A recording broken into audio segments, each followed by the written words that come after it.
Então, vamos lá, bom dia a todos e a todas, né? Estamos novamente nos encontrando com o grupo de Biosofia. Hoje temos o prazer, o privilégio, a alegria de fazer parte do professor Dair. O professor Dair que fez parte dessa nossa conversa também, discussão que a gente faz hoje. O professor Dair que é professor da Fronteira Sul, da Universidade Federal Fronteira Sul, campus de Chapecó, e trabalha no PPG de Educação e Filosofia. O professor Dair que também tem filosofia como graduação, passou pelo Seminário do Viamão, mestrado e doutorado pela UPF, e fez o sanduíche na Alemanha, estuda Herbert. Né? É um prazer tê-lo conosco e esperamos que nos encontramos mais vezes. É isso, professor Casson? Ótimo, obrigado também pela presença do professor Odair, Lênio, obrigado pelas palavras. Acho que nós podemos já, né, encaminhar aí o nosso diálogo. Isso. Então, nesse primeiro semestre, nossas discussões têm centrado nas relações algumas escritas do Paulo Freire, e hoje a gente discute, então, extensão ou comunicação. Inicialmente, eu trago alguns elementos e abrimos depois a discussão para o grupo. Esse também é um escrito que faz parte do Paulo Freire quando ele está no exílio, período que ele fica no Chile até 73, quando é deposto o Salvador Allende. E no Chile ele faz um trabalho com os agricultores, que é com o INCIR, que seria o Departamento de Reforma Agrária, que nesse momento democrático do Chile está acontecendo. Alguns elementos, eu não vou ler aqui, mas alguns elementos que ficam na memória do texto, né? O que o Paulo Freire vai discutir e ele aprofunda de uma forma muito didática e muito interessante de a gente sempre retomar. A extensão ou comunicação. Ele faz uma análise, nesse momento da reforma agrária no Chile, tem alguns elementos que me pareceu que ficou claro no livro. Né? Eles precisam, nesse momento de implantação, um dos pontos me pareceu que é o aumento da produtividade dos assentamentos. E aí entra o agrônomo como extensão, e extensão como agrônomo educador. E aí ele faz então essa reflexão sobre a extensão. Ele começa o primeiro capítulo discutindo etimologicamente a palavra extensão, que é estender, que é expandir. E aí que ele aprofunda a discussão, né? Essa extensão, como ela pode acontecer? De que formas ela vai acontecer? Ela pode acontecer de uma forma dialógica, né?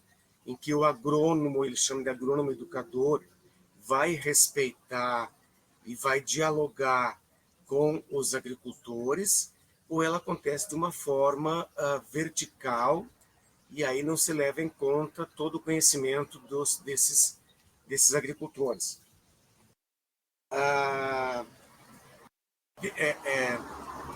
De uma forma dialógica, né, ele traz o texto que, em alguns momentos, pode acontecer de se entender como algo que seja uma perda de tempo. Né? Ele contrapõe isso, que o diálogo não é uma perda de tempo, pois é no diálogo que vai se construindo o conhecimento, e ele propõe o conhecimento sempre como algo, queremos dizer, cumulativo. Então, o tempo dispensado para isso, ele é sempre, ele vai se tornar produtivo, o conhecimento vai se tornar mais intenso. E ele coloca que no diálogo, os apropriam mais do conhecimento e eles se apoderam, se tornam mais seguros desse processo. Ele questiona também por que os agricultores têm essa dificuldade do diálogo. Porque no Chile, e na América Latina também, né, há sempre uma verticalização. Os agricultores, essas pessoas envolvidas com a reforma agrária, não falam, não expressam a palavra que ele contempla tanto, Freire.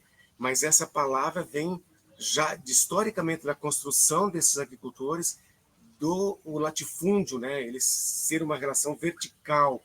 E apesar dos seus conhecimentos, eles têm essas digamos, não ser dificuldades, mas esse receio de se expressar, que aí o Paulo Freire provoca com uma série de elementos que eles devem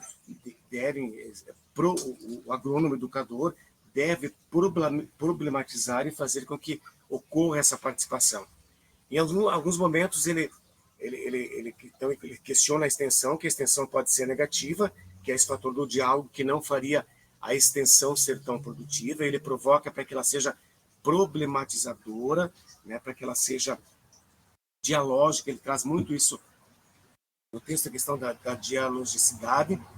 E aí, em alguns momentos, ele traz também na questão essa questão do diálogo para todos os campos da educação, não só na questão do assentamento que ele está envolvido, mas para a educação como um todo.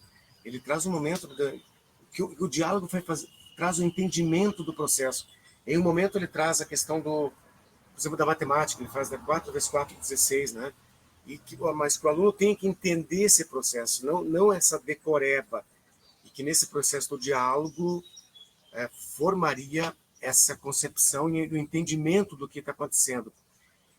E por acaso, nesse momento o Cassol também é supervisor na rede pública do Rio Grande do Sul, foi feita uma diagnóstica e justamente a disciplina, o componente curricular de matemática é um dos que apresentou assim, os menores índices. E aí eu ficava pensando nisso, talvez, porque eu penso assim, o ser humano foi construído para aprender, né? A nossa constituição mental é que para que haja o entendimento. Então, onde estaria esse processo que não está ocorrendo o entendimento de alguns componentes curriculares? Estaria aonde a falha? Temos excelentes professores com didáticas diferentes, né? Não estaria somente no professor. Onde estaria esse processo? Talvez, aí eu fiquei repensando isso no processo do Freire, uma possibilidade de se repensar metodologias, porque as metodologias ativas também não deram conta, né? Então teríamos que pensar talvez um outro processo, pensei nesse processo freiriano, com uma possibilidade de rever a questão da matemática. Aí nessa relação, ele questiona essa relação vertical, né? Onde nós, eles, e aí ele critica a extensão, que o agrônomo educador não pode pensar por eles, né? O que eu penso que eles devem fazer, mas sim a construção dos envolvidos nesse processo. E aí, é por isso que esse processo, quando penso nós, eles, o diálogo se torna inútil, porque quando tem uma proposta pronta para acontecer, se acontecer o diálogo, ele vai atrapalhar a minha proposta. Ela está engessada, né? Ela tem que acontecer. Então, por isso que, nessa perspectiva vertical, o diálogo é algo inútil. E quanto mais eu conseguir convencer o outro de que essa proposta é a correta sem essa questão do diálogo, eu torno ele dócil, né? Ele vai aceitar a proposta, ele vai acabar aceitando a proposta, e também, se não der certo, eu culpo ele, a culpabilidade de não ter dado certo é do outro, e não do processo que poderia ser questionado. A questão da técnica, ela é necessária, o avanço técnico ele traz isso como uma necessidade, é preciso aumentar a produção, mas é preciso também que tenha essa forma compartilhada de conhecimento. E aí observo hoje, por exemplo, os produtores agrícolas, especialmente da soja, né? O agricultor que produz soja hoje, eu percebo que talvez seja o produtor rural que menos conhecimento tem, porque é tudo pronto para ele, né? O cara da cooperativa, o cara do sindicato, ele não precisa muito pouco pensar, raciocinar do que ele vai produzir, do que ele vai colocar na sua lavoura, já vem pronto para ele. Me parece muito que essa questão não há diálogo, não há. Se nós observarmos outras culturas, culturas alternativas, produção de culturas alternativas, há um questionamento, me parece que há uma construção de conhecimento um pouco mais interessante, mas em algumas culturas isso é muito pronto, isso é muito vertical e, de certa forma, acomoda os agricultores e anda por aí. Eu trago algumas citações que depois eu retomo na discussão, eu quero ver também o professor Dair, né? Algumas partes que ele traz, esse processo de adestramento com os agricultores. Bem-vindo, professor Paulinho, que está chegando aqui também com nós. E ele traz muito isso nessa questão essa verticalização que pode comprometer essa questão da extensão. E ele é muito forte o ser humano como um ser dialógico, e a nossa educação é para o humanismo, né? Nós somos o ser humano nessa perspectiva humanista, então, de diálogo, de construção coletiva do conhecimento. E no terceiro capítulo, ele fala sobre essa questão, o ser humano como um ser de relações, de comunicação, que nós seremos essa capacidade de comunicação. E aí, essa comunicação, ela se dá na intersubjetividade, né? Eu apenas, e aí ele é bem fenomenológico, né? Eu apenas com o objeto, essa construção do conhecimento, essa relação racional moderna, apenas com o objeto, ele questiona muito, e nós somos um ser de comunicação, um ser de e essa comunicação se dá na intersubjetividade, na interrelação com os demais. Eu trago, a princípio, esses elementos para a provocação e gostaria que os colegas, bom dia, Paulinho, bem-vindo, e aberto para as discussões daí, pessoal, Paulinho. Acho que eu coloco algumas questões também, depois a gente pode passar para o professor Dair, né, para fazer as suas considerações, mas quero acolher aqui o Paulinho, bem-vindo, sempre o nosso odontólogo aqui do grupo, né, e militante já no grupo Biosofia. E trazendo essa questão da biosofia, eu penso que a gente precisa também fazer uma relação com o livro que nós estamos lendo, com as obras que o Clênio referiu, principalmente com essas obras que compõem esse contexto dos anos 60, do Paulo Freire, do Chile, porque na questão que de nós estarmos discutindo esses textos freirianos, tem tudo a com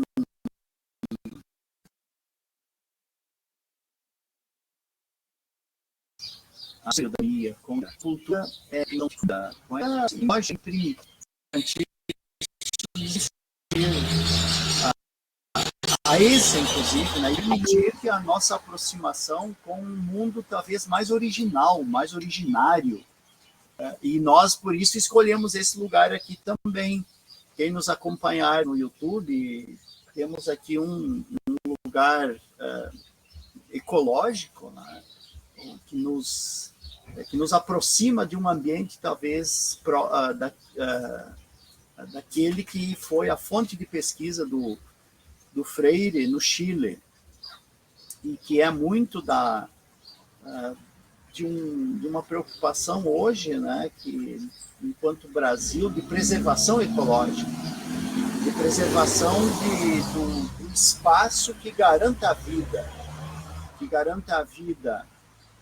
dos seres humanos, pela preservação, pela possibilidade também dos alimentos, pela possibilidade do ar, da água, e um lugar também que resgate, de algum modo, o valor da vida num sentido mais, não simplório, não simplificado, mas o valor da vida no sentido simples, porque é no sentido simples ou na simplicidade da existência, e eu vou colher isso numa hermenêutica aqui do Freire, que permite mais diálogo.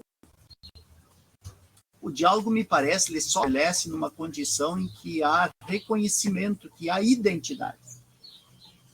E esse reconhecimento dessa identidade, ele vem quando as pessoas deixam do seu ambiente complexo ou complicado para assumir uma postura, uma posição de de reconhecimento, de vivência dos momentos enquanto simplicidade. Então, me parece, nesse horizonte que se abre o espaço do diálogo. E o espaço do diálogo, como aqui o diálogo, né, como a gente viu com o professor Jaime no encontro passado, o diálogo como uma categoria epistemológica freiriana e metodológica também, porque é pelo diálogo que nós temos condições de educar, que nós temos condições de estabelecer relações mais humanas, e também pelo diálogo estabelecer relações científicas. E fazer a relação entre o científico e o humano, me parece também que pelo diálogo, né, enquanto uma metodologia, a gente cresce também epistemologicamente, né, nesses diálogos que nós conseguimos estabelecer com a ciência, com outros pensadores e outras pensadoras. Talvez eu traga aqui alguns elementos também que o Clênio também já apresentou, mas me concentro mais no termo extensão. O livro tem esse de extensão ou comunicação. Então, quando o Freire trata disso, né, ele está meio que é extensão ou é comunicação? Faz um debate interessante para a gente pensar, porque a gente assume aqueles 3 pilares na universidade, né, do ensino, da pesquisa e da extensão, e agora talvez assuma também o da internacionalização, como está sendo debatido, mas eu gostaria de problematizar aqui, de trazer também no diálogo a questão da extensão como mais de mim. Extensão enquanto uma ação da universidade que leva ou tem a pretensão de levar conhecimento científico para as pessoas, no caso chileno, para as pessoas do campo, para as pessoas da atividade primária. Então, de algum modo, a universidade, na ação extensionista, ela produz conhecimento, e esse conhecimento, para ela, passa a ser verdade. Assim como para o pesquisador, ele passa a ser uma verdade quase que absoluta, e é esta verdade que precisa ser repassada, precisa ser levada para as demais pessoas que não têm conhecimento. Acho que essa é uma reflexão importante que o Freire traz no livro. Então, seria, de algum modo, meio que oposto ao diálogo, porque a extensão se apresenta aqui como alguém que sabe, não sabe. Mais de mim que para alguém que não sabe, que não domina as técnicas e que precisa aprender as técnicas. E quais as técnicas, quais as verdades, qual é o conhecimento assumido por essas pessoas.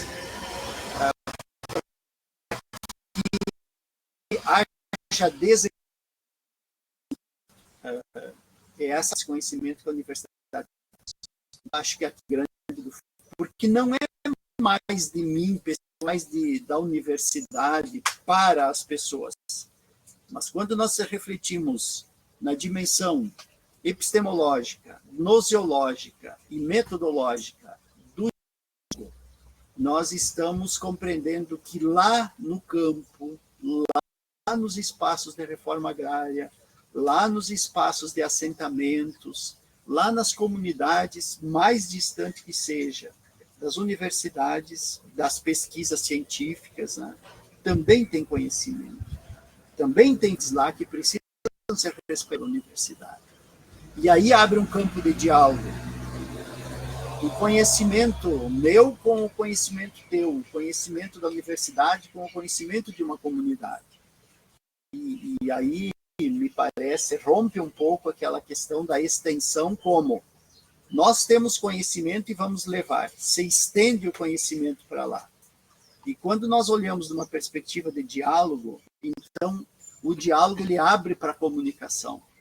Então, tem conhecimento dos dois lados. Tem um conhecimento talvez mais técnico, mais científico aqui, mas tem um conhecimento também mais empírico, mais de experiência, mais de vivência, e não que não seja técnico, do outro lado, nas comunidades, nas vivências, que precisa ser considerado também. Então, conhecimentos que entram no espaço de atividade, a unidade e a comunidade, de alguma forma, a unidade. Acho que esse é um ponto interessante para a gente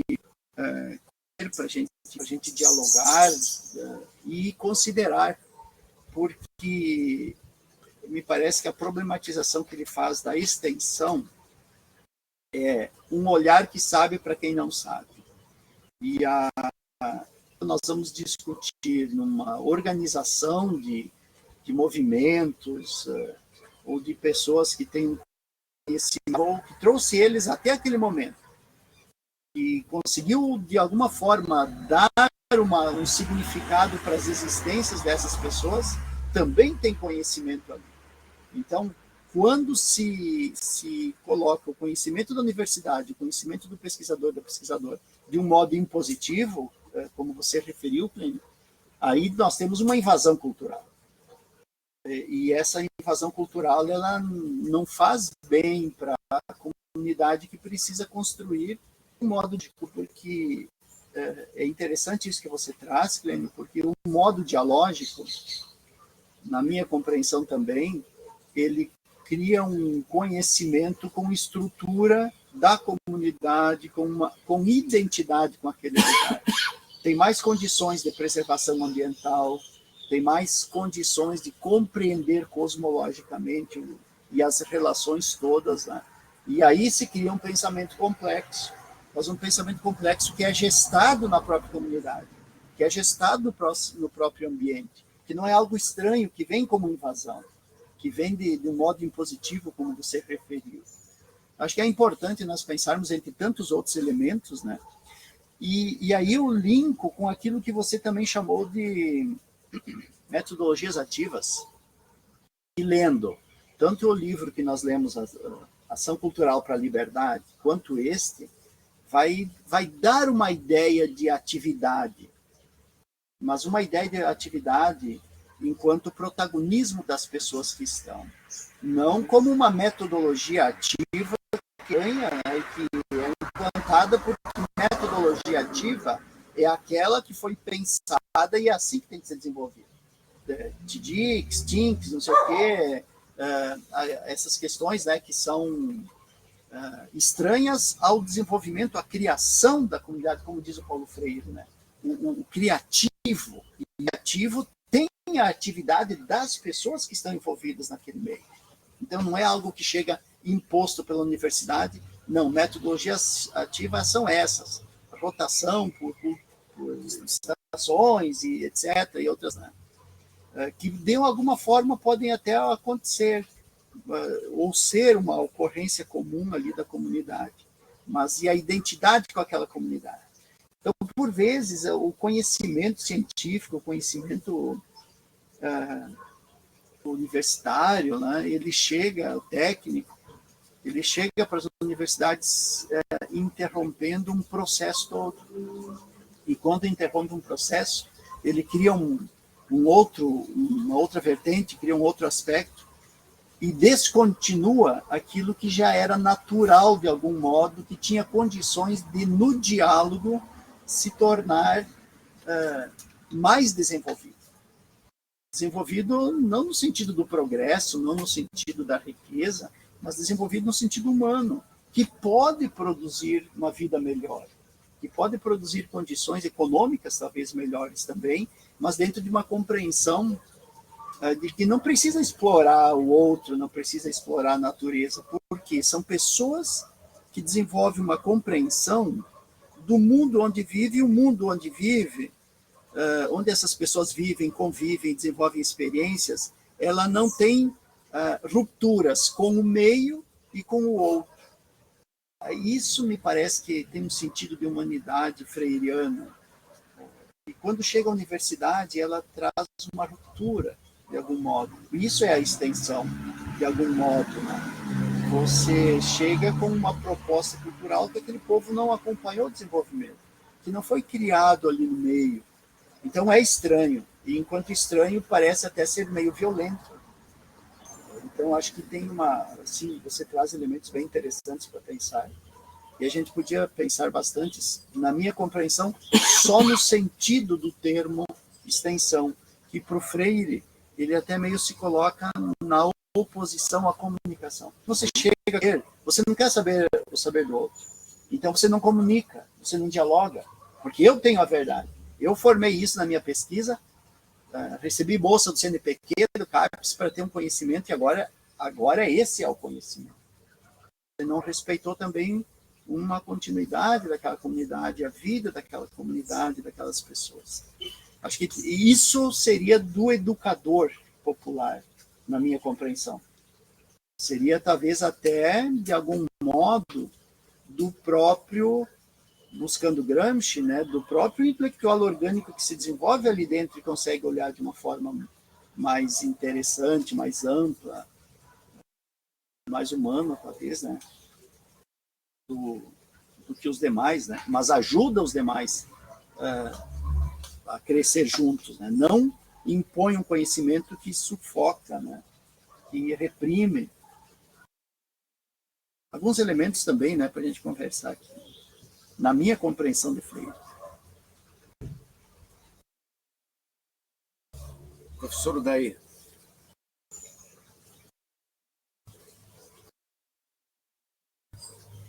Vocês me ouvem?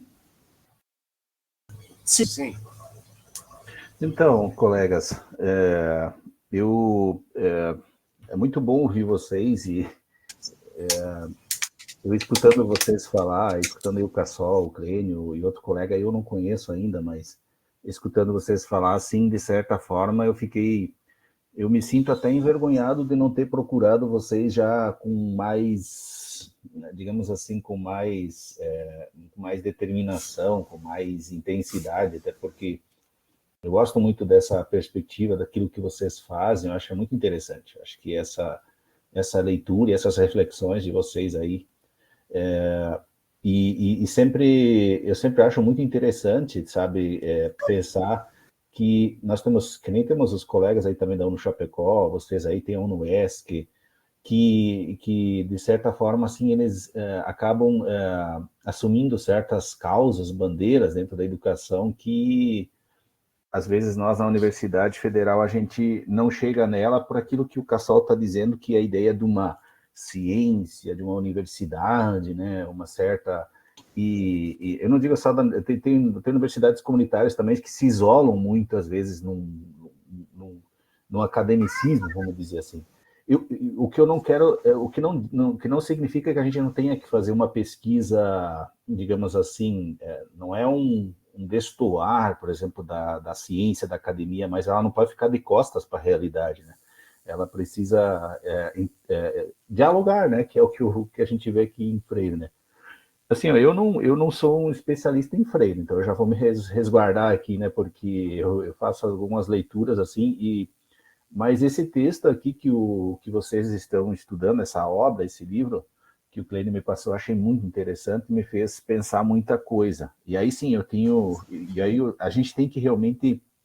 Eu tenho, digamos assim, tentado dialogar um pouquinho, mas tentado problematizar um pouquinho essa presença nas nossas pesquisas das obras, por exemplo, tanto latino-americanas quanto africanas, né? E esse é um pouco também o meu interesse aí, que nem a gente tem um diálogo ali com o Augusto, né? E não é nenhuma questão assim de dizer assim, nós temos filosofia latino-americana, nós temos filosofia africana. Não, é simplesmente trazer esse pessoal para o diálogo e pensar junto com eles, né? Então, acho que isso é uma coisa... E aí, Freire aqui é uma das nossas grandes referências, né? No mundo todo, né? Esses dias o Augusto estava aqui, por exemplo, eles lá em Moçambique, Freire, para eles, é uma grande referência na educação, né? Então... um pouco nesse sentido. Esse texto que vocês estão discutindo é um texto que como eu venho da agricultura, né? Eu cresci na roça, então vivi por muito tempo na roça. E aí, quando eu estava lendo o texto, falando de extensão rural, eu me lembrei que quando a gente era piá, quando a gente estava aí se formando em ensino médio, nosso sonho era para o colégio agrícola, né? Eu não sei se vocês tinham isso também, mas para nós, tinha o colégio agrícola ali de Itapiranga, né? Que era ali em Sé de Capela, né? Cara, era o sonho de piá, vamos dizer assim, de ensino médio, você poder, porque o pessoal ia para o colégio agrícola e voltava com outro status, né? Ele era uma figura distinta, né? Porque ele ia dar assistência depois para os agricultores, ele tinha uma função, né, muito interessante.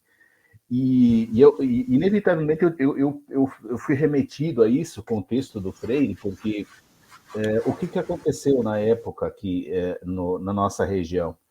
Que foi o caso principalmente ali da Escola Técnica ali de Itapiranga. As agroindústrias chegaram e absorveram esse pessoal. Essas pessoas, esses meninos que iam para os colégios agrícolas, né?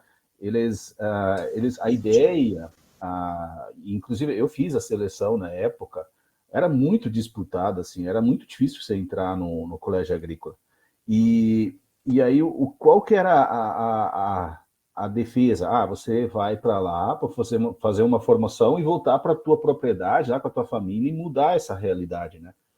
Mas as agroindústrias absorveram, eles coletaram, eles arremataram esse pessoal e empregaram eles nesse trabalho de extensão rural. Era as empresas fumageiras, as empresas aí de suinocultura, né, a questão leiteira, né?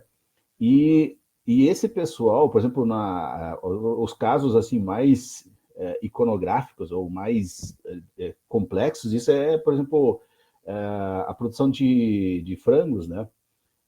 Porque tu escutava o pessoal, assim, essa opressão que você vê, por exemplo, aí no texto do Freire, me remeteu a isso. Eu conheço muitas pessoas, muitos agricultores, por exemplo, a gente convivia com o pessoal, que o técnico, o extensionista, o agrônomo, no caso aqui, o técnico chegava na propriedade e ele não tinha diálogo, né? Ou você faz ou você está fora, né? Ou você ajusta ou você está dispensado, né? Então não havia diálogo, o negócio era realmente assim terrível. E o que a gente percebeu é que o que acontece, nem, por exemplo, aquela cultura, muitas vezes, assim, da pequena propriedade, ela foi sendo interditada. Então, por exemplo, se o cara tinha lá suas vaquinhas ou suas galinhas, vamos dizer assim, ele tinha que eliminar por causa que não podia ter. A ideia era produzir para a agroindústria, né? Então, eu fiquei pensando, cara, como que é uma relação. Eu fui muito remetido a essa relação, né? Que é uma relação extremamente não dialógica, né? É o extensionismo rural, né? Que o Freire também viu lá no Chile. Então, assim, talvez com outras características aqui para a nossa região, mas se vocês forem ver, essa nossa região aqui do sul do Brasil, eu não posso falar de todo, mas, por exemplo, se olhar aqui o oeste catarinense, até o meio oeste, né, que essas grandes agroindústrias, é isso aí, foi o que aconteceu, né? E essas propriedades tiveram que se especializar, se transformaram em produtoras agroindustriais e aí a gente tem uma série de problemas ligados aí com o êxodo rural, enfim.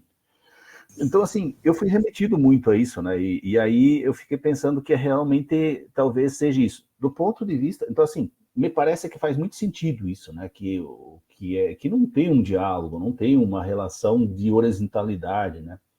E eu não acho, assim, eu fiquei... Depois eu quero comentar aqui sobre essa questão do diálogo e também do lugar da ciência, né? Mas eu fui pensando aqui, e quando eu fui lendo o texto aqui do Harry, quer dizer, do Freire, tem três eixos principais, né? Que é a extensão, né?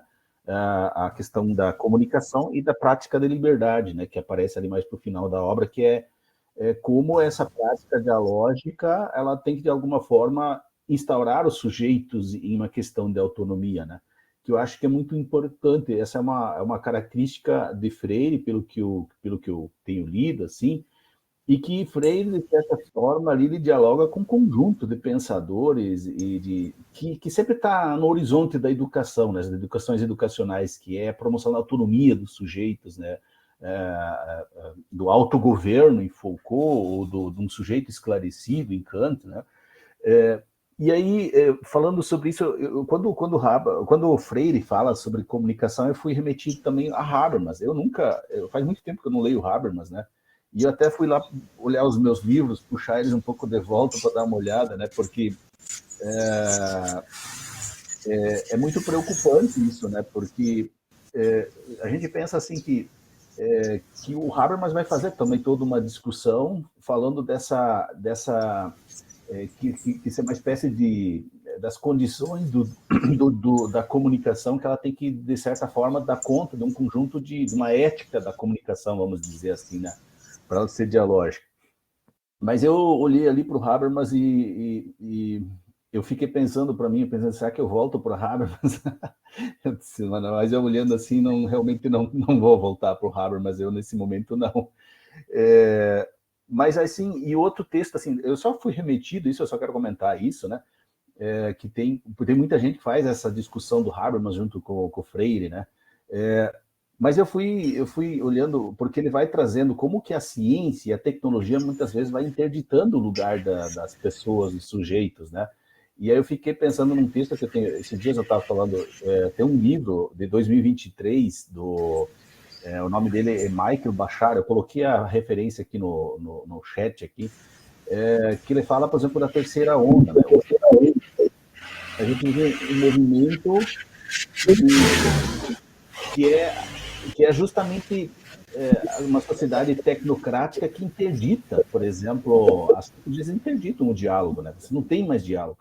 E isso também me levou um pouquinho a olhar para Habermas aqui, que é essa interdição da esfera pública, né? Você não tem... O diálogo eu fui remetido um pouco a isso, porque quando você olha as mudanças que têm acontecido nos últimos 30 anos e nos últimos 10 anos, em termos de desenvolvimento tecnológico, o Cassol falou antes, por exemplo, das tecnologias de informação, temos a inteligência artificial, a biotecnologia, né? Cara, tem coisas hoje que os caras estão fazendo assim que são extraordinárias, assim, né? Olhar do ponto de vista. Por exemplo, assim, a inteligência artificial, eu estava esses dias comentando com o meu grupo de pesquisa, você faz música hoje com inteligência artificial, que é um negócio assim, é muito perfeito, assim, cara. A gente está vivendo um momento hoje assim que as tecnologias elas estão fazendo coisas que historicamente eram coisas exclusivamente humanas, né? Por exemplo, a criação, a produção cultural. E a pergunta é qual que é o lugar do ser humano diante de tudo isso, né? E é um pouquinho assim, o que sobra? Qual que vai ser o nosso lugar? A gente, de certa forma, essa noção de humano me parece que ela está sendo alterada. E assim, ó, estimados, e por isso que eu fiquei muito interessado, assim, eu fico muito alegre com esse texto, porque assim, ó, e eu tenho observado isso há mais tempo, me parece que o que sobra para o ser humano é o diálogo, é o encontro humano, isso tu não tem como fazer com máquina, ela não, é insubstituível, ainda não tem como fazer isso. Mesmo com as ferramentas, né? Mas isso de sentar junto, presencialmente, de olhar um no outro, né? O encontro, né? entre as pessoas ainda é um dos lugares, talvez seja das coisas mais ricas e uma das coisas que é insubstituível, essa relação humana, né?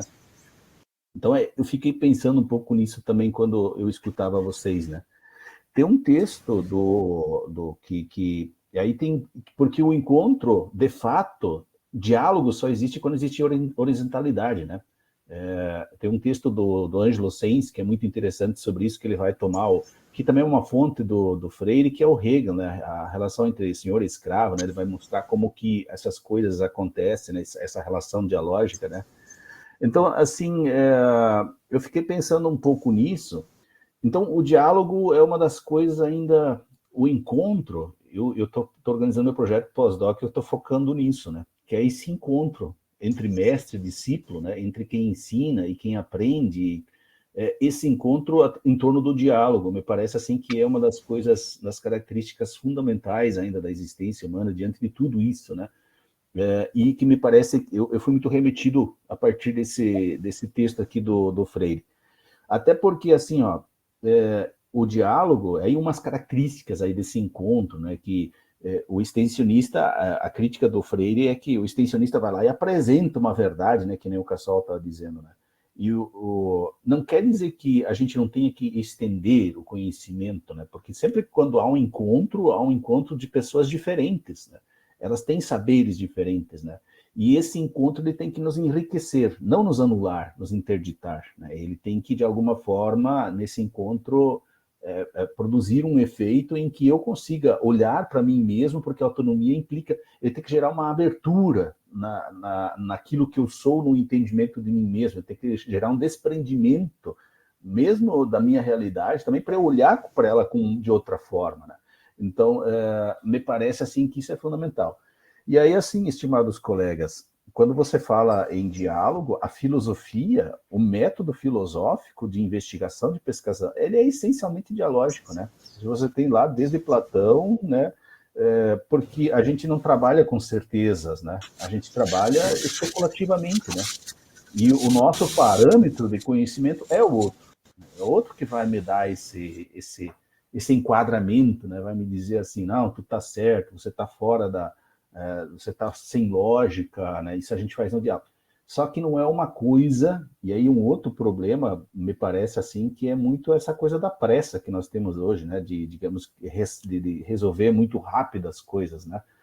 O diálogo, ele exige tempo, né? Ele precisa, o kairos, né? Ele precisa, você precisa dar um tempo para as ideias, para você... O diálogo não é uma... E aí está uma outra coisa, né? O extensionista ele vai lá e apresenta, é rápido, ele passa informação, né? O diálogo não, você tem que apresenta a tua ideia, escuta, né? Reflete, replica, né? Então ele não é uma coisa muito rápida, né? Que é o que eu estou falando aqui do diálogo, mas no sentido da comunicação, né? A comunicação ela se desenha desta forma, né? Em Freire também.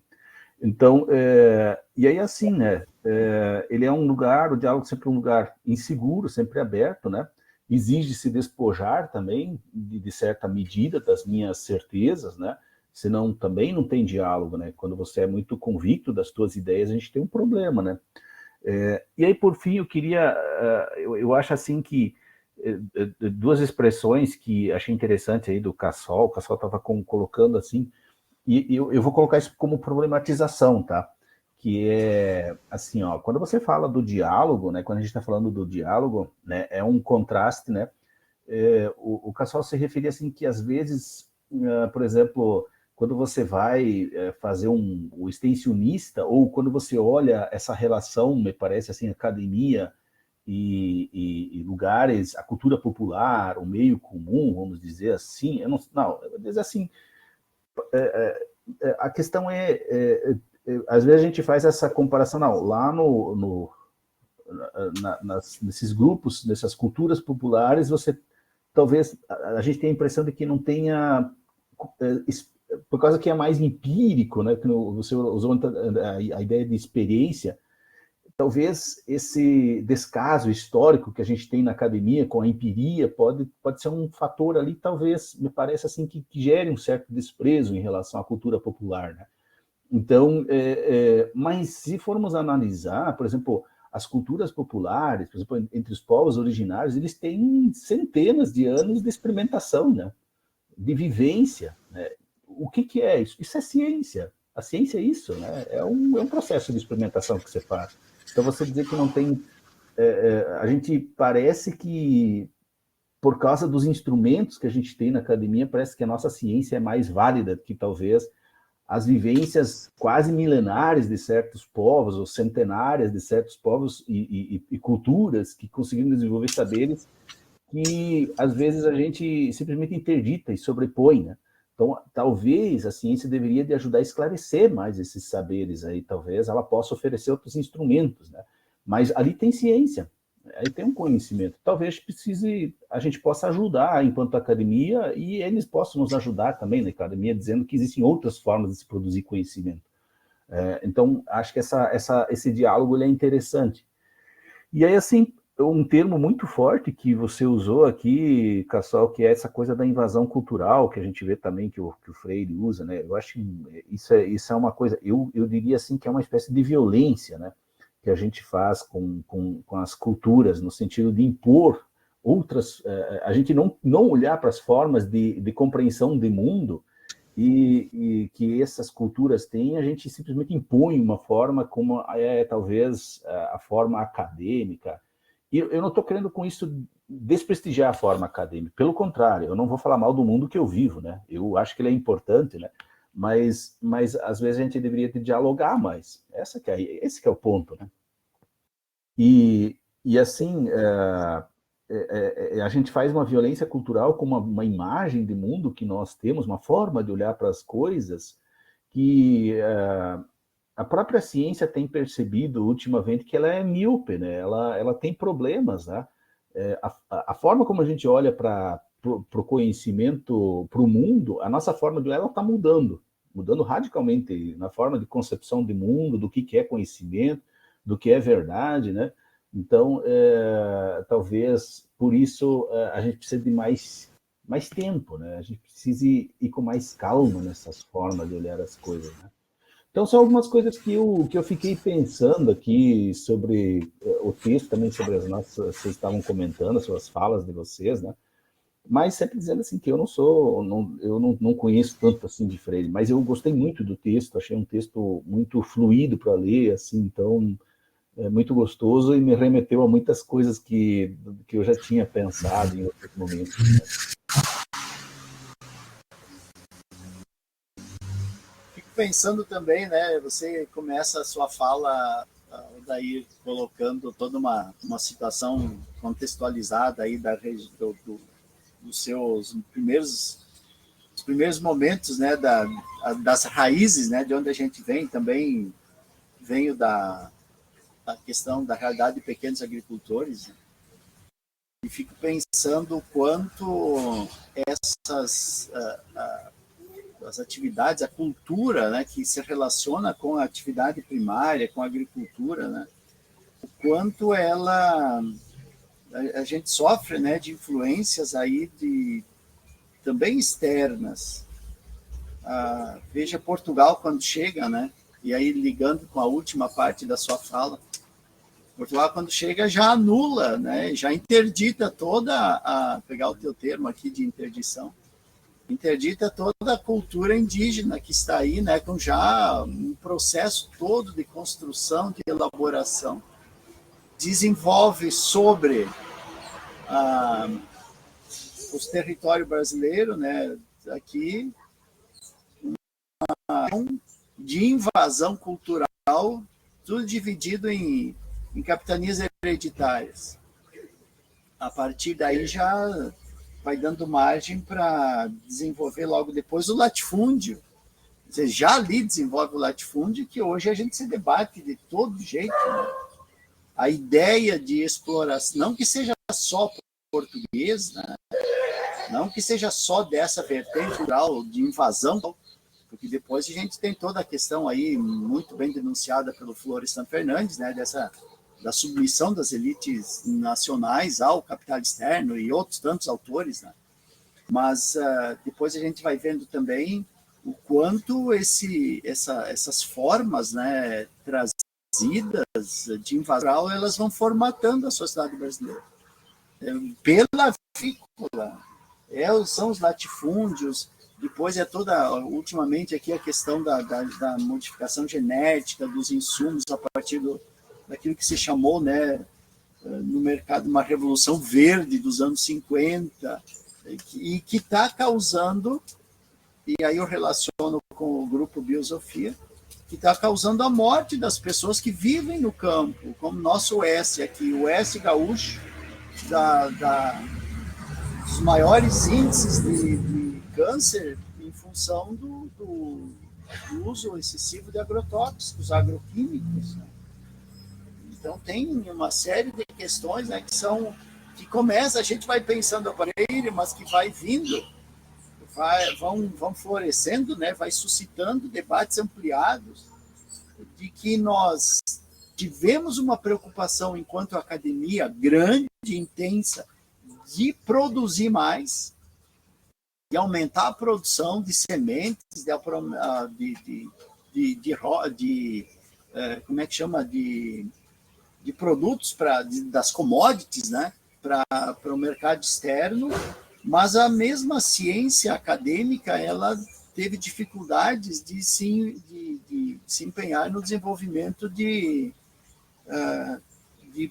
processos que são mais naturais, que são mais até mais humanos, no sentido amplo aqui, cosmológico, né, do termo. Então, a questão foi também, né, essa invasão do mercado, do capital, sobre as ações que as pessoas desenvolvem no setor agrícola, né, no setor que o Freire estudou no Chile. E hoje a gente sofre essa situação, não teve uma preocupação de algum modo, né? Ou foi, claro que a academia desenvolveu e também está preocupado com isso, mas ela desconsiderou muito, né? Ela se distanciou bastante para agora ter que retornar e começar, então, a rever que teve processos aí que a gente fez, que a própria academia fez de um modo apressado, se submetendo sem uma reflexão maior, e se submeteu aos apelos do mercado, comprometeu a vida das pessoas que estavam envolvidas ali nesse meio, né? Estou vendo assim, sou de uma outra área, né? A minha área é mais ciência mesmo, realmente, mas esse texto do Paulo Freire, assim, ó, ele é muito instigante, porque, assim, ó, se você analisar, essa influência começa desde o menor, que é o indivíduo, né, e vai até o maior, onde é todo o envolvimento do mundo inteiro.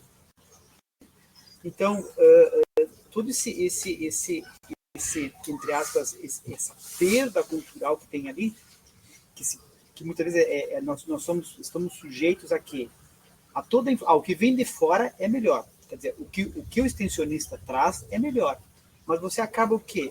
Você acaba, muitas vezes, toda a cultura que você tem, que foi criada por esse povo, se perde. Todo o conhecimento se perde. Por quê?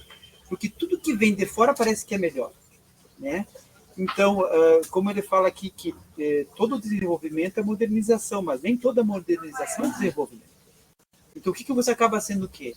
Você acaba sendo, mais uma vez, massa de manobra, mão de obra para produzir o que o mundo dita para ti. Então, quer dizer, como é que ficou a tua cultura? Como é que ficou o teu conhecimento? Como é que foi isso? Você perdeu, quer dizer, assim como você falou assim, toda essa cultura que os nossos antepassados tinham, desde que você tomar um chá, isso foi uma cultura que foi se somada, um outro, quer dizer, mas o que tinha ali? Ali tinha um conhecimento empírico que, em si, no fundo, o que era? Era uma ciência, claro, não tem todo aquele que foi um laboratório, que foi feito automaticamente. Mas o que é isso ali? E isso se perde muitas vezes. Quando nós estamos naquele encontro de semente crioula ali, entendeu? Aí vamos supor assim, ótimo. Hoje em dia, se você quer plantar, você tem que comprar uma semente, né? Que você vai ter que pagar um royalties, né? E essas sementes se perdem. Né? Agora, no momento que você consegue guardar essa matriz, guardar essa semente, onde você consegue passar isso para as pessoas, quer dizer, é uma maneira assim, parece voltar no tempo, não, parece uma coisa assim, voltar na tua origem, né? Na essência do ser humano, que é o que é a natureza. Até nós estávamos comentando esses dias, o que está acontecendo ultimamente com as pessoas? Está todo mundo ou estressado, com ansiedade, ou com depressão. Aí o que o mercado te exige? Ótimo, tu vai no psicólogo e o psicólogo vai fazer o que contigo? Ele vai te adequar ao mercado. Por quê? Porque a vida que tu leva não é a vida que você tinha que ter. Porque a característica do ser humano, o que é? Não é viver essa vida que a gente está vivendo hoje em dia. Então, o psicólogo, o psiquiatra, vai te adequar ao mercado. Mais uma vez, o que é?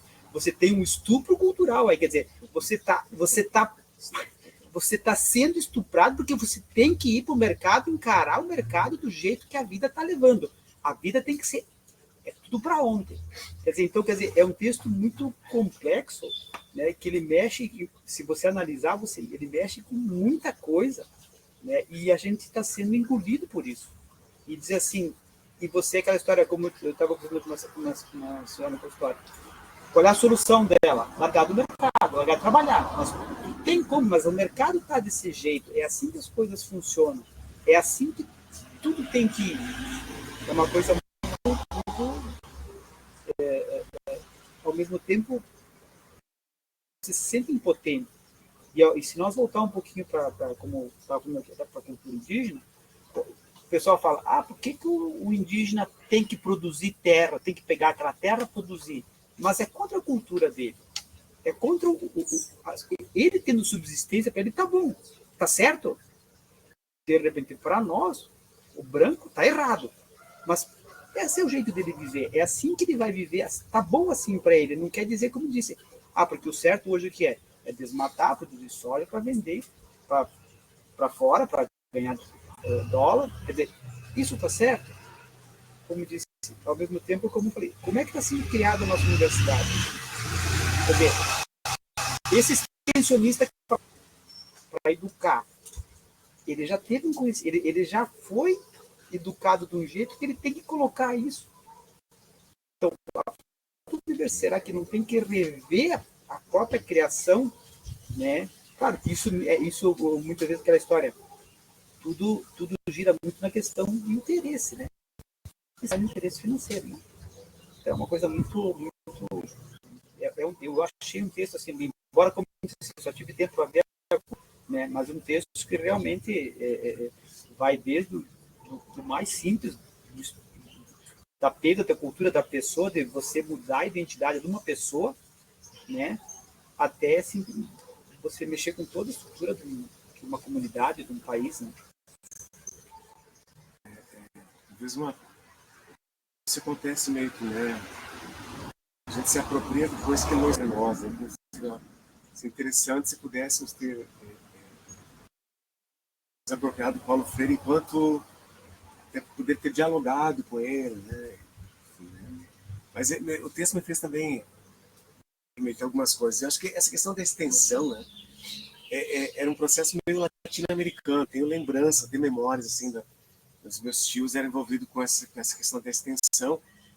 E eu já me questionava que não havia um aumento de produção, né, na agricultura, na lavoura que eles tinham, porque era algo imposto, né?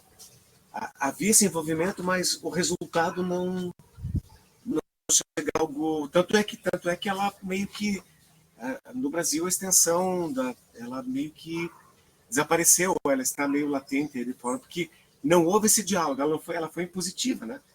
E até o momento que o pessoal conseguiu impor isso, mas depois não houve o retorno porque não houve aprendizado da outra parte. Então, o conhecimento que não é dialógico, ele vai acabar nisso. Ele até o momento que ele foi meio forçado, ele vai existir, mas ele vai desaparecer porque a contrapartida não absorveu, não construiu o seu conhecimento e aí, né, ele não segue. Outra coisa que você coloca, você coloca sobre ainda essa, talvez a extensão de outras formas hoje, né? Eu tenho observado assim, por que o agricultor, o produtor de leite, né, laticínios, ele está desaparecendo? Porque vem-se com uma proposta, com um determinado padrão da cultura, um padrão de produção, sem dialogar com ele, e aí ele acaba desistindo porque é muito fora da sua realidade econômica e do seu conhecimento. A produção do aviário vem nessa mesma perspectiva, né? É preciso avançar tecnologicamente, claro, mas dizer que uma proposta de produção engessada, ou tu te encaixa naquilo, tu cai fora, né? A maioria acaba questões econômicas ou caindo fora. Essa questão empírica que o Paulinho fala também, eu tenho observado, por exemplo, já que estamos aqui num ambiente bem natural, por exemplo, as podas das árvores, e aí esse conhecimento empírico fala, né, que o Boaventura, e talvez questione do senso comum virar ciência, né, a poda das árvores, né, os nossos avós, sempre nos meses que não tem R, né, e se nós observarmos, mas essa é um conhecimento um verbal, que se passa, que ele se perde. Se nós observarmos, todo mundo já podou as árvores, a maioria podou as árvores, né? Isso é uma agressão, ela não vai conseguir se recompor, né? Ou em meses totalmente desalheios. Mas é uma cultura e que acaba se perdendo, né? Então, nesse sentido,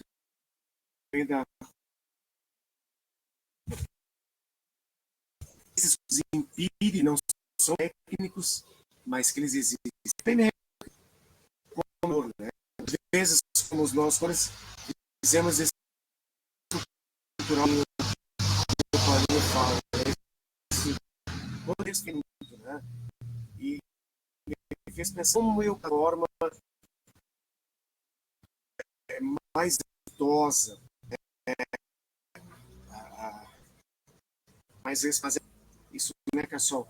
A academia nas suas coisas, algumas que nós precisamos, mas como fazer esse jogo de cintura, fazer cumprir as demandas, mas respeitar esses conhecimentos que, né? Eu vejo, por exemplo, esse semestre que estou trabalhando com os TCCs, né? E aí a gente fica impondo alguns, de certa forma, impondo, sim, que eles façam algumas produções para apresentar o TCC, mas eles têm um conhecimento que é preciso respeitar, né? E acho que é necessário fazer isso. Mas, ao mesmo tempo, eu fico pensando, o pessoal falava, eu ficava pensando, né? É preciso esse respeito na construção da escrita desses nossos alunos. Talvez nós encontrarmos pares que também pensem assim, né? Porque nós precisamos dar conta, a gurizada precisa dar conta do TCC, né? E tem algumas coisas engessadas que os pares vão nos cobrar nas bancas, né? Então, há todo um contexto que me remeteu, que fiquei pensando que é preciso rever as nossas práticas.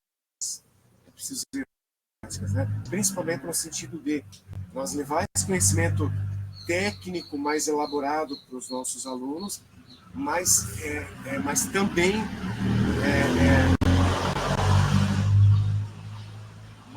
acho que dar mais espaço. Eu fiquei pensando, né, como nas nossas aulas, dar mais espaços para que eles possam trazer os seus conhecimentos, fazer essa questão dialógica, e acho que essa pressa, né, Daír, que não tenhamos tanta essa pressa, mas nós consigamos abrir espaço para que flore o conhecimento, e também a partir do momento, né, que o conhecimento da gurizada vem à tona, me parece que ele vai ser mais interessante do que nós ficar nessa pressa de trazer, em certos momentos, eu me culpo, nós ficamos repassando o conhecimento, e é preciso dar voz para que esse pessoal traga, ou seja, em sala de aula, nas suas escritas. Mas aí temos um tempo para cumprir, né, Cassol? Esse é o fio da navalha.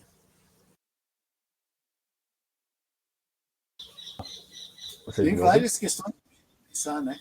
Diga, Aldair. Não, desculpa aí, Cassol, eu me meti, mas é que me demorou aqui para liberar o áudio.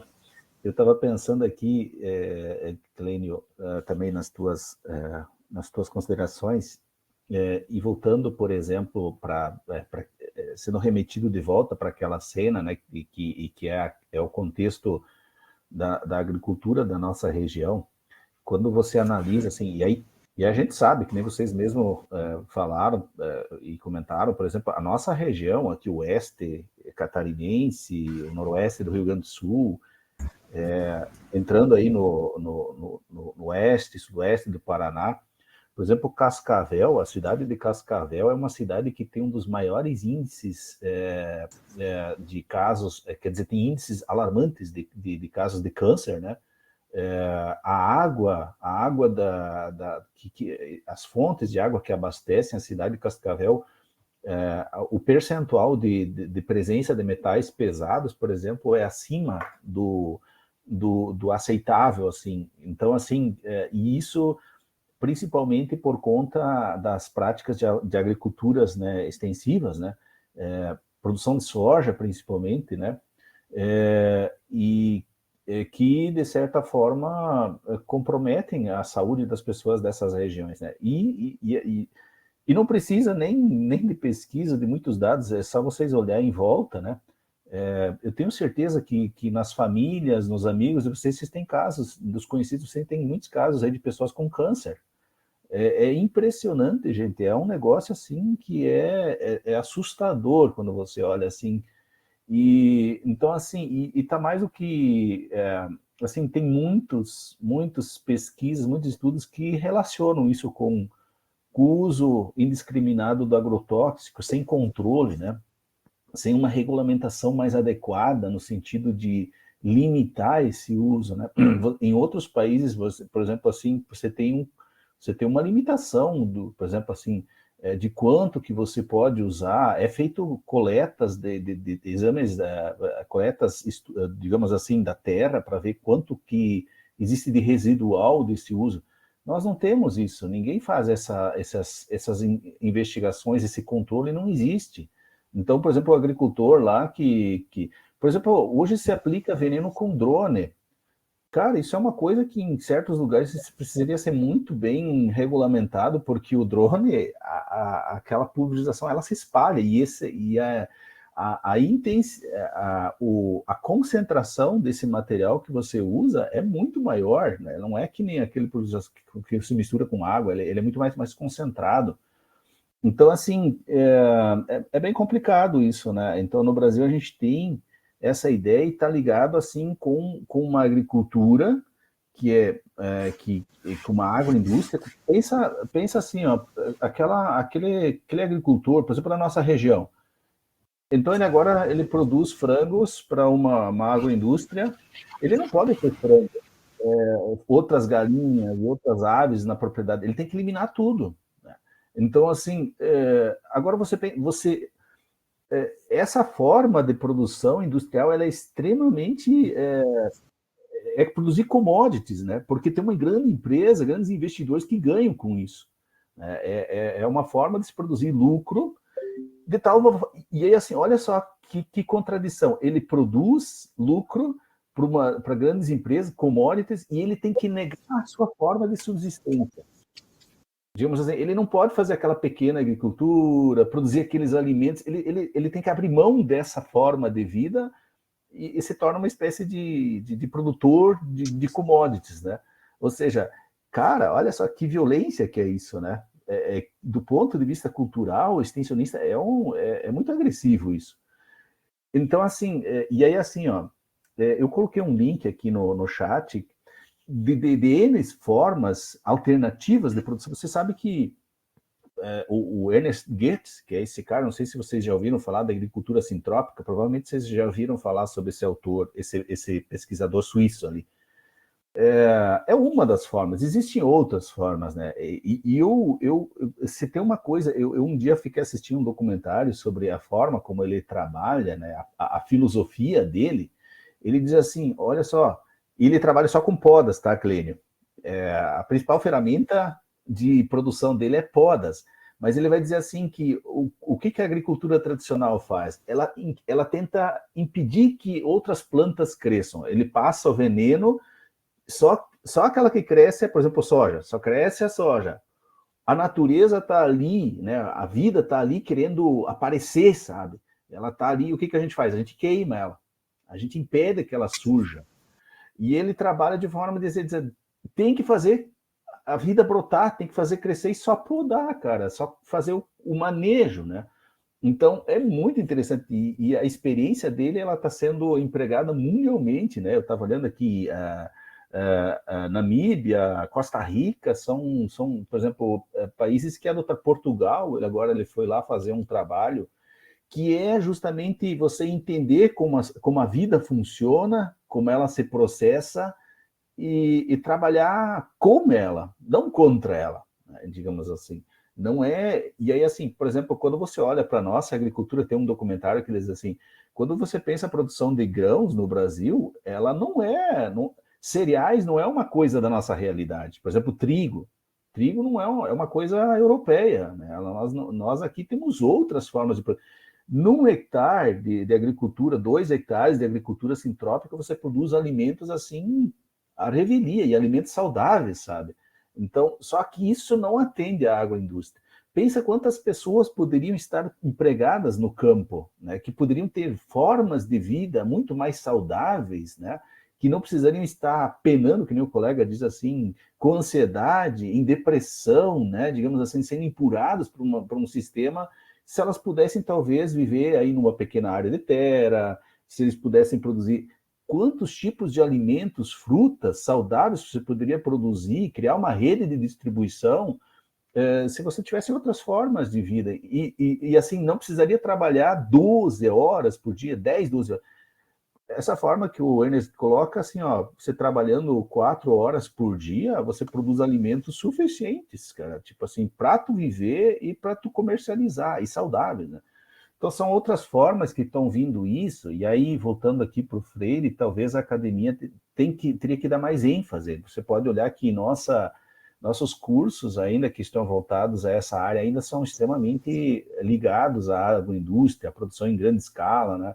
Ao latifúndio, né? Quando você olha o latifúndio, é uma violência, né, cara? Talvez seria interessante, mas você ter propriedades aí com 60 mil hectares, 100 mil hectares, né, cara? É um negócio absurdo quando você pensa um negócio desses.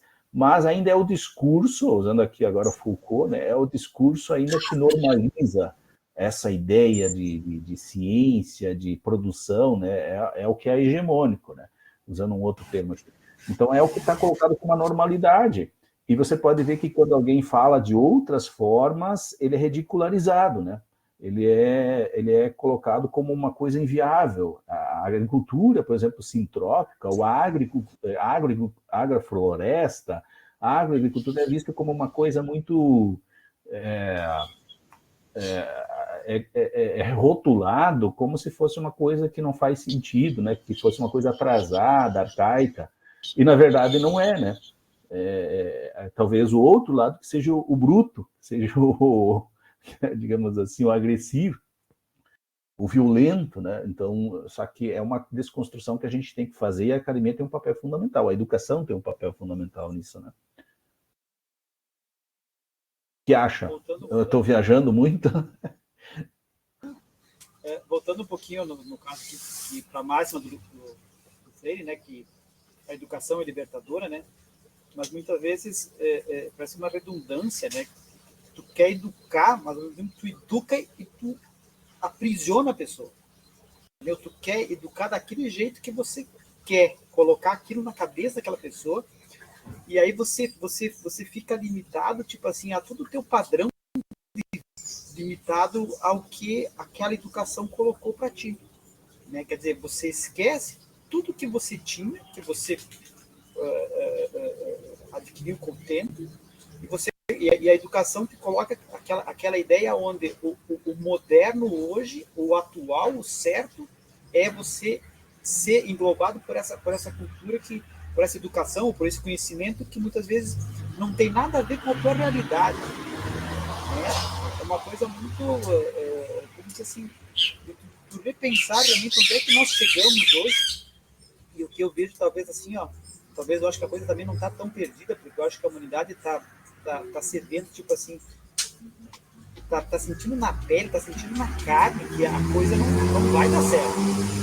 Entendeu? Eu acho que tem vários, eu vejo as minhas filhas também, ou não sei, tu vê que eles não estão concordando mais, porque assim, ó, eu vejo pela juventude aí, eles não concordam porque assim, a nossa geração meio que está desmanchando esse planeta, e é com eles e eles vão ficar com esse negócio aqui. E eles, tipo assim, muitas vezes, eu vejo pelas minhas filhas, onde assim, ó, se tal empresa é assim, produz tal coisa, ainda não compra. Né? Quer dizer, então, claro, isso é uma coisa que está sendo plantada agora, né? Mas é uma coisa que eu acho que vai demorar um tempo, mas eu acho que se a coisa chegar e ir mais adiante nesse rumo, realmente a humanidade pode pensar algumas coisas da história do antropoceno, né? De repente a gente não vai consumir, gastar, usar, né? Ou como disse, temos que voltar a repensar, de repente, a plantar uma semente crioula, né? Tentar produzir o nosso próprio alimento, porque, tudo bem, nós já somos carta fora do baralho, né? Eu vejo, assim, né? A gente já passou daquela... Né? Mas eu acho que o que fica para os nossos filhos, para os nossos netos, né? É, de repente, essa ideia que eles estão vendo que a coisa, desse jeito, está bem complicada. Eu estava falando questão de autoincidência de câncer, nós também aqui temos uma autoincidência de câncer. E eu também acho que o nosso grande problema aqui é a água. Aí o que a comunidade faz? Em vez de realmente, vamos ver onde é que está a história da água. Não, aí a gente vai criar um centro de oncologia para tratar o câncer. Tu me entende? Então é uma coisa totalmente... Quer dizer, onde é que está a causa do negócio? De repente não está na história da água, todo mundo sabe que nós consumimos aqui, que os rios passam por lavouras, né? Não, então tem não, então tá ótimo. Então, quer dizer, mais uma vez, o que você é? Mais uma vez, você é um fruto do mercado, onde você vai ter que consumir a medicação que é produzida, vai ter que ser dispensado um dinheiro para construir uma estrutura onde não tem que tratar a doença. Você sabe a causa da doença, né? Então é uma coisa muito, da vez do passado, acaba pensando assim, é muito complexo, né? Talvez até pode ser muito mais fácil também de se resolver, né? Mas não se quer. Está pensando nas enchentes, né? A gente agora discute uma série de problemas que são as chuvas exageradas, mas não se pensou no assoreamento dos rios causados pelas grandes desmatamentos e fazendo que vai um pouquinho disso. Esse dia eu achei muito interessante, aproveitando que a Embrapa está desenvolvendo uma soja que se adapta à seca. Isso. Só para deixar... Aí, mas o problema é esse. Mas é uma contradição, né? O problema não é a seca em si, né? Claro.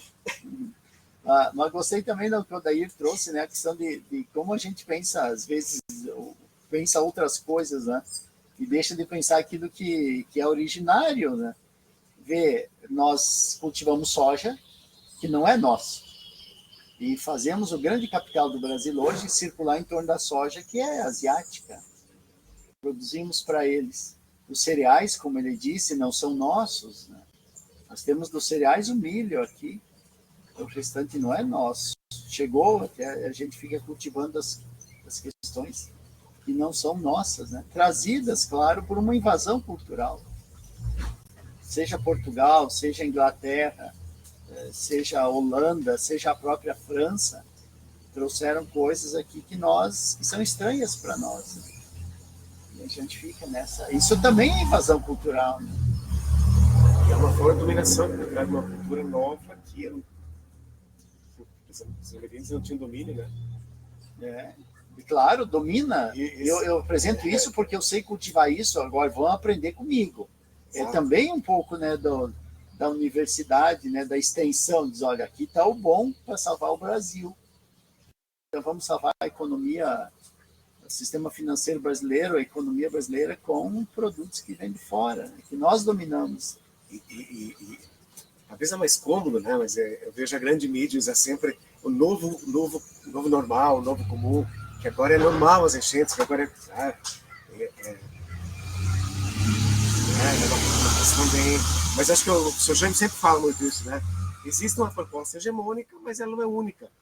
Existem outras alternativas, seja na agricultura, seja, né? Existem outras possibilidades. E acho que compete a nós buscar ou sair dessa questão hegemônica, né? Existem alternativas. Existe o hegemônico dominante, mas existem as alternativas. Né? Se encaixar dentro dessas... E quando você olha, por exemplo, toda essa... E aí vocês, eu acho que vocês tocam num ponto que é muito interessante, que é esse novo normal, né? Que é essa nova, esse novo mundo, né? Eu comentava antes, por exemplo, qual que é o lugar do ser humano, qual é o lugar do humano, por exemplo, diante de todas essas transformações tecnológicas que a gente tem hoje, você tem inteligência artificial, biotecnologia, vocês trazem ali, por exemplo, essas pesquisas agora, você tem... querer produzir, por exemplo, uma nova planta para resistir à seca, né? A pergunta para quem que é isso? Né? Esse novo normal, para a quem interessa? Quem tem lugar nesse novo normal? Talvez, e aí a gente pode dizer assim, isso é para todos ou é para quem? Então, talvez, e aí a gente tenha que parar para pensar, afinal, será que esse é o nosso caminho? Será que é isso que a gente precisa, ou a gente precisa instaurar, talvez, dar um passo para trás e dizer, não, o caminho é por aqui.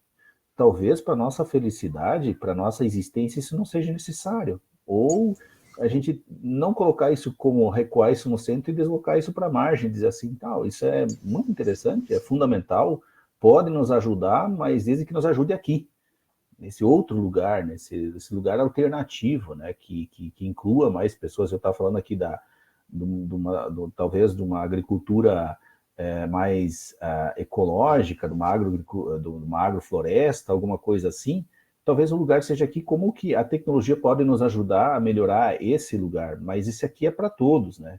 Aqui todos podem viver, aqui todos podem se alimentar saudavelmente, aqui as pessoas podem sentar e conversar, aqui elas podem talvez ter um tempo para existir, para conviver, para dialogar, para fazer talvez a sua música, né? Alguma coisa assim, né? Para viver, para fazer filosofia, para viver talvez a arte, né? Nós não temos tempo hoje para isso, né? O mundo nos sufoca. Então, a pergunta nos sufoca para quê? Para a gente ter ali bilhões lá para o Elon Musk fazer foguetes para ir para Marte? Será que é isso que nós queremos? Esse é o nosso mundo, né? Então, talvez a tecnologia não seja para nós, né? Para que a gente vai perseguir ela? Agora, se ela vier aqui para a gente entender como a gente pode viver melhor, fazer talvez um mundo diferente, e às vezes, talvez, por exemplo, e aí eu toco aqui nessa questão de uma agricultura alternativa, talvez fazer a agricultura alternativa desse fácil seja uma forma de resistência e de dizer, não é esse o nosso mundo, o nosso normal vai ser outro. Então, me parece assim que aí nós temos uma contribuição muito importante, né? Enquanto academia, se a gente tem que talvez olhar e inclusive fazer essa guinada, né? Talvez a gente tenha que trabalhar para isso.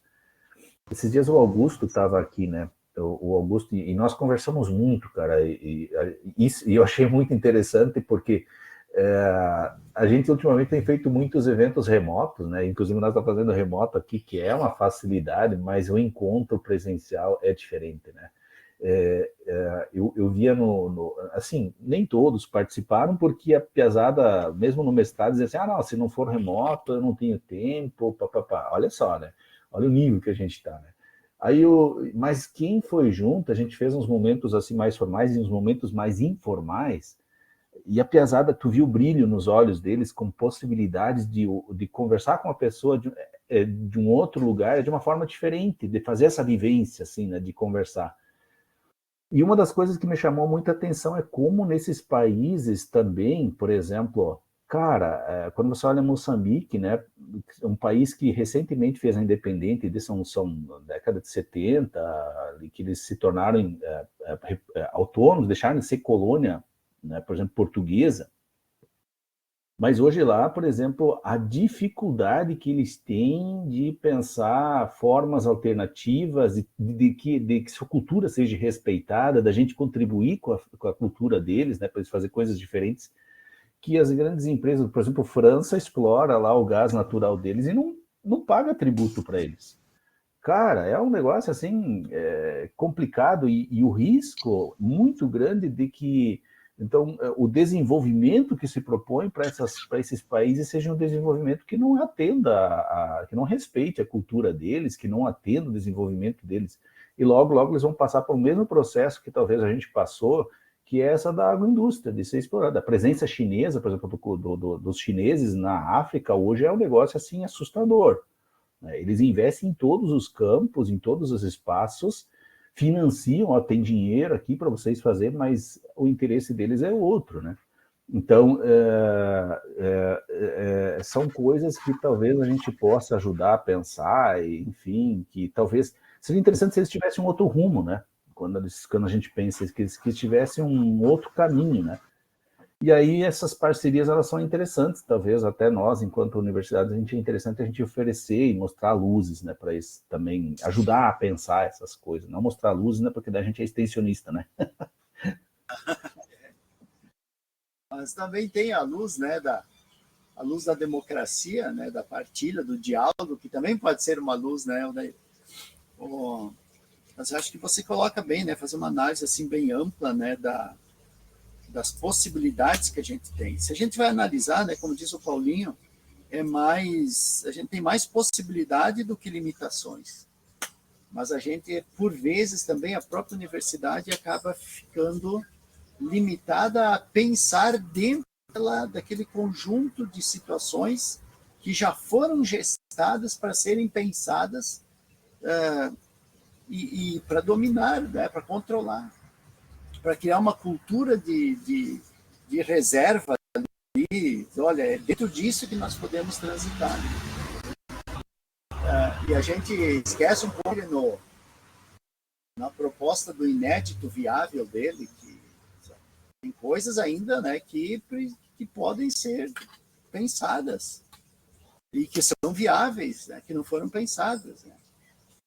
Então, acho que quando a gente pensa dentro de um horizonte já estabelecido, a gente não consegue ver que há alternativas, né, que há saídas, que há caminhos. A gente quer eliminar tudo aquilo que vem de novo, tudo aquilo que é diferente, tudo aquilo que é o estranho. Na tua fala aí no início, me lembrou aquela imagem do Bauman, do estado jardineiro, ou do próprio jardineiro, né, que quer eliminar toda a plantinha diferente que surge ali, né? Ele só quer preservar aquelas que já são as plantas que estão na cultura, chegaram ali. Se é algo novo ali dentro, ele não vai deixar, porque estraga. Isso pode remeter aos nazismos e fascismos aí, mas também nos permite pensar que as culturas populares, o mundo da arte, o mundo da literatura, o mundo de uma outra ciência que não seja uma ciência hegemônica, ele é o que vai apresentar a saída, o que vai apresentar o caminho, o que vai apresentar a alternativa. Porque do mesmo nós já estamos vendo no que deu. A gente precisa ter como diz você referiu antes o Boaventura, né, esse paradigma emergente aí, né, um outro paradigma, talvez que seja um paradigma novo, e a gente precisa disso, né, me parece. Né. Eu estou muito feliz no nosso debate. Acho que o Freire fala muito, né, não só na denúncia, mas também do anúncio, né? Precisamos pensar alternativas e exercê-las e buscá-las, né? E sair desse mais do mesmo. Acho que esse movimento que nos é contra a corrente, a gente cria músculos, né? Acho que sair do mais do mesmo é interessante. Eu acho que esse movimento de comunicação, entendeu? Quando você fala comunicação, é o que nós estamos fazendo, estamos nos comunicando aqui, entendeu? Estamos trocando ideias. Eu acho que essa relação de você colocar ao teu lado e a gente ver algumas coisinhas um pouquinho fora da caixa, né? Eu acho que isso faz com que a gente, aos pouquinhos, a gente vai, como eu disse, eu acho que vocês têm uma interação muito maior com os alunos, né? Mas eu também, muitas vezes, no consultório, a gente vai tentando semear, né? Vamos semear uma ideiazinha aqui, tipo assim, ó, vamos olhar um pouquinho diferente, né? Não vamos ser o que, muitas vezes, assim, o que está no meio comum aí. Né? Vamos tentar só... Quer dizer, muitas vezes tu tem que ser muito sutil hoje em dia, né? Porque muitas vezes você é interpretado errado. Então você tem que só plantar a sementinha aí e deixa que ela vai, né? Mas essa nossa relação, esse diálogo aqui, eu acho muito legal isso. Né? Mesmo porque as coisas têm que mudar. Não quer dizer que a gente vai ter que viver eternamente dia, né? Mas, ao mesmo tempo, respeitando todo o conhecimento passado, né? Tudo que você teve. Como dizia Freire, isso não é perda de tempo, né? De forma alguma. E pessoal, Paulinho, Odair, vamos fritar os peixes? Pois é, eu acho que eu não tenho nenhum, não fui pegar o peixe, viu? Mas agora eu entendo porque as pessoas fazem jejum também na Sexta-feira Santa.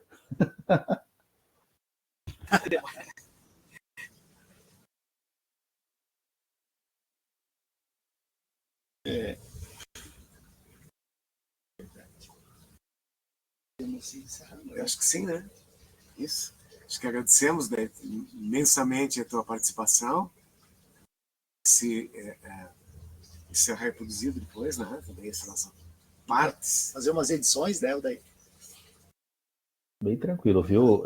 Mas vamos pensando aqui um dia para a gente fazer um encontro presencial, inclusive com mais pessoas do nosso grupo, viu, Clênio?